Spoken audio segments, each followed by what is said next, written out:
থাক, আর নাই বা খেললে, আর খেলার ইচ্ছা নেই আমার। তবে অনুরোধ করতে চাই, কয়েকটা কথা শুনে যাও।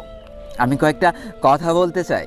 হ্যাঁ, আমরা জোরে দৌড়াইতে পারি না, আমাদের গুলি করলে অত ভালো ড্যামেজ দেয় না, আমাদের দেখতে তোমাদের মতো অত সুন্দর দেখায় না, কারণ আমাদের ভালো ড্রেস নেই। তার মানে এটা নয় যে আমরা নুব। আমাদের নুব হয়ে থাকার পেছনের চরম সত্য গল্পটা হলো আমরা মধ্যবিত্ত। আমাদের বেঁচে যাওয়া টাকাগুলো তোমাদের মতো অপ্রয়োজনে নষ্ট করার মতো সামর্থ্য আমাদের নেই।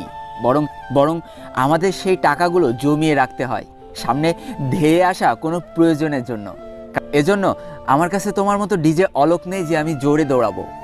ফ্রিতে পাওয়া দু একটা গান স্কিনের বক্স থেকে ড্রাগনেকে কখনো পার্মানেন্ট পাওয়া যায় না। এই জন্য হয়তো আমরা মারলে 40 করে ড্যামেজ দেয় না। আমাদের দেখতে অতটা সুন্দর না, কারণ আমরা হয়তো ডায়মন্ড দিয়ে ভালো ড্রেস কিনতে পারি না। তোমাদের